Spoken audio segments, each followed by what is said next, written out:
Mutual ಫಂಡಲ್ಲಿ invest ಮಾಡಿ ಒಳ್ಳೆಯ ಒಂದು ರಿಟರ್ನ್ ಮಾಡ್ಬೋದು ಮತ್ತು SIP ಮಾಡಿ ಒಳ್ಳೆಯೊಂದು ಗ್ರೋ ಆಗ್ಬೋದು ಅಂತ ನಮಗೆ ಅಡ್ವರ್ಟೈಸ್ಮೆಂಟಲ್ಲಿ ತೋರಿಸ್ತಾರೆ. ಹಾಗೆ ನಮಗೆ ತುಂಬ ಜನ ರೆಕಮೆಂಡ್ ಕೂಡ ಮಾಡ್ತಾರೆ. ಬಟ್ ನಾವು ಓನಾಗಿ ಹೇಗೆ ಬೇಸಿಕ್ ಪಾಯಿಂಟು ಹಾಗೆ ಇಂಪಾರ್ಟೆಂಟ್ ಪಾಯಿಂಟ್ನ ಹೇಗೆ ತೆಗಿಬೋದು, ಹೇಗೆ ಮ್ಯೂಚುವಲ್ ಫಂಡ್ ವರ್ಕ್ ಆಗುತ್ತಾರೆ, ಹೇಗೆ ಟೈಪ್ ಉಂಟು, ನಮ್ಮ ಹಣ ಯಾರು ಮ್ಯಾನೇಜ್ ಮಾಡ್ತಾರೆ, ಇದೆಲ್ಲ ಪಾಯಿಂಟು ನಾವು ಒಂದೊಂದು ವಿಡಿಯೋ ಮೂಲಕ ನಾನು ತರ್ತಾ ಇರ್ತೀನಿ. ಸೊ ದ್ಯಾಟ್ ಈ ವಿಡಿಯೋನ ಕೊನೆ ತನಕ ನೋಡಿದರೆ ನಾನು ಹೇಳಿದ 3 ಪಾಯಿಂಟ್ ನಿಮಗೆ ಕ್ಲಿಯರ್ ಆಗ್ತಾರೆ. ಹೇಗೆ ವರ್ಕ್ ಮಾಡ್ಬೋದು ಮತ್ತು ಎಷ್ಟು ಟೈಪ್ ಉಂಟು ಒಂದು ಮ್ಯೂಚುವಲ್ ಫಂಡಲ್ಲಿ, ಒಂದು ಮ್ಯೂಚುವಲ್ ಫಂಡ್ AMC ಕಂಪನಿಯಲ್ಲಿ, ಮತ್ತು ನಮ್ಮ ಹಣ ಅವರು ಹೇಗೆ ಮ್ಯಾನೇಜ್ ಮಾಡ್ತಾರೆ ಮತ್ತು ಯಾರು ಮ್ಯಾನೇಜ್ ಮಾಡ್ತಾರೆ ಅಂತ ನಾನು ನಿಮಗೆ ಇನ್ ಡೀಟೇಲ್ಸಲ್ಲಿ ಹೇಳ್ತೀನಿ. ಸೊ ದ್ಯಾಟ್ ವಿಡಿಯೋ ಕೊನೆ ತನಕ ನೋಡಿದರೆ ಇನ್ ಡೀಟೇಲ್ಸಲ್ಲಿ ನಿಮಗೆ ಕ್ಲಿಯರ್ ಆಗ್ತಾರೆ. ಫೈನ್, ಫಸ್ಟ್ ಪಾಯಿಂಟ್ ನೋಡ್ಲಿಕ್ಕೆ ಹೋದರೆ ಮ್ಯೂಚುವಲ್ ಫಂಡು ಹೇಗೆ ವರ್ಕ್ ಆಗುತ್ತಂತ ಸಿಂಪಲ್ ಏನೂ ಇಲ್ಲ. ಈಗ ನೀವು ಒಂದು ರಾಮ್ ಅಂತ ಇದ್ದಾನೆ, ಅವನೊಂದು ಮ್ಯೂಚುವಲ್ ಫಂಡ್ ಕಂಪನಿ ಸ್ಟಾರ್ಟ್ ಮಾಡ್ತಾನೆ. ಅದರದ್ದು ಮಿನಿಮಮ್ SIP ಉಂಟು 100 rupees, minimum lump sum amount invest ಉಂಟು 10,000 ರೂಪೀಸ್. ಕ್ಲಿಯರ್. ಇವನೊಂದು SIP ಸ್ಟಾರ್ಟ್ ಮಾಡ್ತಾರೆ ರಾಮ್ ಅಂತ.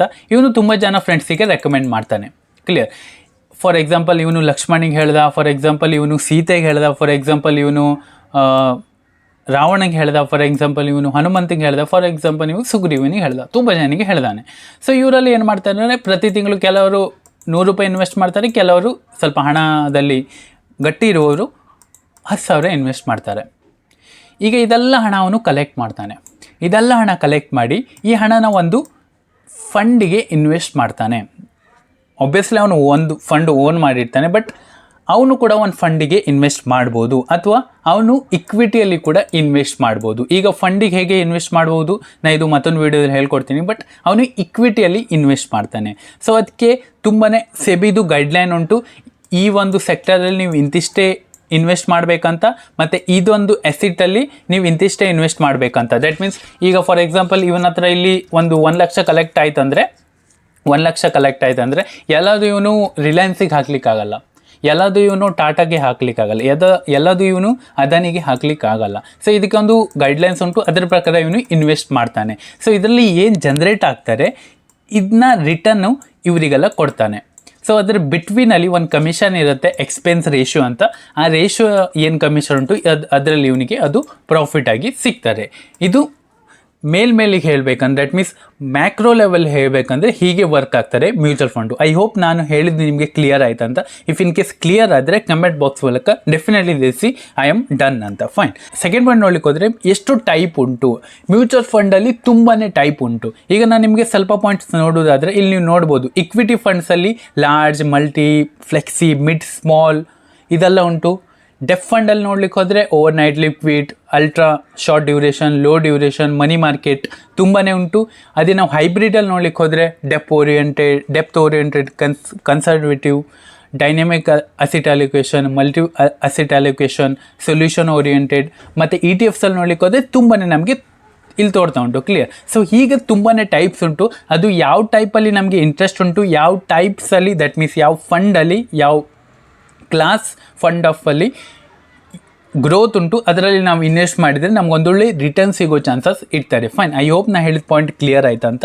ನಮ್ಮ ಹಣ ಯಾರು ಇನ್ವೆಸ್ಟ್ ಮಾಡ್ತಾರೆ, ಫಾರ್ ಎಕ್ಸಾಂಪಲ್ ಈಗ ನಾವು ಒಂದು ನೋಡ್ತೀವಿ ಹೇಗೆ ವರ್ಕ್ ಮಾಡ್ತಾರೆ, ಎಲ್ಲಿ ನಾವು ಇನ್ವೆಸ್ಟ್ ಮಾಡಿದರೆ ಒಳ್ಳೆ ಒಂದು ರಿಟರ್ನ್ ಸಿಗ್ಬೋದು, ಇದೆಲ್ಲ ನಾವು ನೋಡಿ ಒಂದು ಸ್ಟಾಕಲ್ಲಿ ದಟ್ ಮೀನ್ಸ್ ಒಂದು ಮ್ಯೂಚುವಲ್ ಫಂಡಲ್ಲಿ ನಾವು ಇನ್ವೆಸ್ಟ್ ಮಾಡ್ತೀವಿ. ಅದೊಂದು ಫ್ಲೆಕ್ಸಿ ಕ್ಯಾಪ್ ಆಗಿರುತ್ತೆ.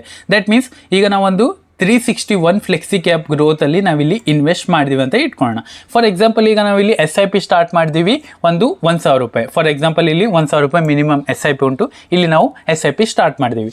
ಈಗ ನಮ್ಮ ಹಣ 1,000 ರೂಪಾಯಿ ಉಂಟಲ್ಲ, ಪ್ರತಿ ತಿಂಗಳು 1,000 ರೂಪಾಯಿ ಕಟ್ ಆಗ್ತಾ ಹೋಗ್ತದೆ.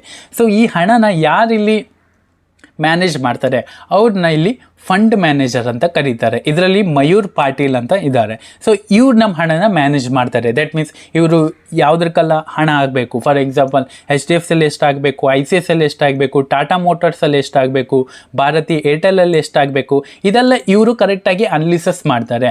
ಅದ್ರ ಬೇಸಸಲ್ಲಿ ಇವರು ಇನ್ವೆಸ್ಟ್ ಮಾಡ್ತಾ ಹೋಗ್ತಾರೆ. ಸೊ ನಾನು ನಿಮಗೆ ಪೋರ್ಟ್ಫೋಲಿಯೋ ತೋರಿಸ್ತೀನಿ ಈ ಫಂಡಿದು. ಸೊ ಇಲ್ಲಿ ನೀವು ನೋಡಿ ಎಷ್ಟು ಒಳ್ಳೆ ಚೆನ್ನಾಗಿ ತೋರ್ತಾ ಉಂಟು ಈ ವೆಬ್ಸೈಟಲ್ಲಿ. ಇಫ್ ಇನ್ ಕೇಸ್ ನಿಮಗೆ ಚೆನ್ನಾದರೆ ನೀವು ಇದರಲ್ಲಿ ಕೂಡ ಅನಾಲಿಸಿಸ್ ಮಾಡ್ಬೋದು. ಸೊ ಇಲ್ಲಿ ನೋಡಿ ಇವ್ರದ್ದು ಲಾರ್ಜ್ ಕ್ಯಾಪಲ್ಲಿ ಎಷ್ಟು ಹಣ ಇನ್ವೆಸ್ಟ್ ಆಗಿದೆ, 50 ಮಿಡ್ ಕ್ಯಾಪಲ್ಲಿ 23, ಸ್ಮಾಲ್ ಕ್ಯಾಪಲ್ಲಿ 22. ಹೀಗೆ ಇವರು ಅಸೆಟ್ನ ಅಲೋಕೇಶ್ ಮಾಡ್ತಾ ಇರ್ತಾರೆ. ಇವ್ರದ್ದೇನೋ ಒಂದು ಫಂಡ್ ಉಂಟು, ದಟ್ ಮೀನ್ಸ್ ಇವ್ರದ್ದೇನು ನಮ್ಮೆಲ್ಲ ಹಣ ಉಂಟು, ಅದೆಲ್ಲ ಹಣ ಇವರು ಹೀಗೆ ಇನ್ವೆಸ್ಟ್ ಮಾಡ್ತಾ ಹೋಗ್ತಾರೆ. ಫೈನ್.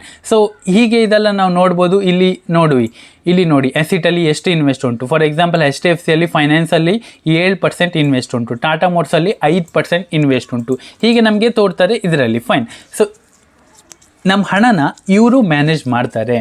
ಫಾರ್ ಎಕ್ಸಾಂಪಲ್ ಈಗ ನಾವು 361 ಫ್ಲೆಕ್ಸಿ ಕ್ಯಾಪಲ್ಲಿ ನೋಡ್ಲಿಕ್ಕೆ ಹೋದರೆ ನಮ್ಮದು ಮಯೂರ್ ಪಾಟೀಲ್ ಅವರು ನಮ್ಮ ಹಣನ ಮ್ಯಾನೇಜ್ ಮಾಡ್ತಾ ಇದ್ದಾರೆ. ಫೈನ್. ಸೊ ಈ 3 ಪಾಯಿಂಟು ನಾನು ಹೇಳಿದ್ದು ಕ್ಲಿಯರ್ ಆಯ್ತಾ ಅಂತ ನಿಮಗೆ, ಹೇಗೆ ವರ್ಕ್ ಆಗುತ್ತೆ ಅಂತ ಒಂದು ಎಕ್ಸಾಂಪಲ್ ಮೂಲಕ ಹೇಳ್ತೀನಿ, ಮತ್ತೊಂದು ಎಷ್ಟು ಟೈಪ್ ಉಂಟಂತ, ಮತ್ತೊಂದು ನಮ್ಮ ಹಣ ಯಾರು ಮ್ಯಾನೇಜ್ ಮಾಡ್ತಾರಂತ. ಫೈನ್. ಸೊ ಇದು 3 ಪಾಯಿಂಟು ನಿಮಗೆ ಕ್ಲಿಯರ್ ಆಯ್ತಂತ. ಬೇಸಿಕ್ ನಂಗೆ ಗೊತ್ತುಂಟು, ಇದು ತುಂಬ ಜನಕ್ಕೆ ಗೊತ್ತಿರುತ್ತಂತ, ಬಟ್ ನಾನು ಇನ್ ದ ಎಂಡ್ ಅವರಿಗೆ ಗೊತ್ತಾಗಬೇಕು. ಫಾರ್ ಎಕ್ಸಾಂಪಲ್ ಈಗ ಒಂದು ಕ್ಲಾಸ್ ರೂಮಲ್ಲಿ ನಾನು ಟೀಚ್ ಮಾಡ್ತಾ ಇದ್ದೆ ಅಂದರೆ ಆ ಲಾಸ್ಟ್ ಬೆಂಚ್ ಇರೋ ಸ್ಟೂಡೆಂಟಿಗೆ ಕೂಡ ನಾನು ಹೇಳಿದ್ದು ಗೊತ್ತಾಗಬೇಕು ಅವ್ರು ಏನು ಹೇಳಿದರು ಅಂತ. ಸೊ ದ್ಯಾಟ್ ನಾನು ಬೇಸಿಕ್ಕಿಂದ ಅಡ್ವಾನ್ಸ್ ತನಕ ನಾನು ನಿಮಗೆ ಹೇಳಿಕೊಡ್ತೀನಿ. ಸೊ ದ್ಯಾಟ್ ವೀಡಿಯೋನ ನೀವು ಕೊನೆ ತನಕ ನೋಡ್ತಾ ಇರಿ, ಹಾಗೆ ನಮ್ಮ ಚಾನಲ್ಗೆ ನೀವು ಸಪೋರ್ಟ್ ಮಾಡ್ತಾ ಇರಿ. ಫೈನ್. ಸೊ ನಾನು ತುಂಬ ದಿನದಿಂದ ವೀಡಿಯೋ ಮಾಡಲಿ ಸಮಥಿಂಗ್ 1 ವೀಕ್ ಆಯಿತು, ಬಿಕಾಸ್ ನಂಗೆ ಸ್ವಲ್ಪ ಹೆಲ್ತ್ ಪ್ರಾಬ್ಲಮ್ ಇತ್ತು. ಸೊ ಈಗ ಮತ್ತೆ ನಾನು ರಿಕವರ್ ಆಗಿದ್ದೀನಿ, ಹಾಗೆ ನಾನು ವೀಡಿಯೋ ಮಾಡ್ತಾ ಇದ್ದೀನಿ. ನಿಮ್ಮ ಸಪೋರ್ಟು ನನಗೆ ಬೇಕಿರಬೇಕು. ನನಗೆ ನಿಮ್ಮ ಸಪೋರ್ಟು ತುಂಬಾ ಬೇಕು. ಹಾಗೆ ನಾನು ಏನು ವೀಡಿಯೋ ಮಾಡಿದ್ದೀನಿ ಇದರಲ್ಲಿ ನಿಮ್ಗೆ ಏನು ಅರ್ಥ ಆಯಿತು ಇದು ನಮಗೆ ಫೀಡ್ಬ್ಯಾಕ್ ಮೂಲಕ ನೀವು ಕಮೆಂಟ್ ಬಾಕ್ಸ್ ಮೂಲಕ ತಿಳಿಸಿ. ಈ ವಿಡಿಯೋದಲ್ಲಿ ಇಷ್ಟೇ. Have a good day. I hope ನಾನು ಹೇಳಿದ ಪಾಯಿಂಟಲ್ಲಿ ನಿಮಗೆ ಕ್ಲಿಯರ್ ಆಯ್ತಂತ. Thank you.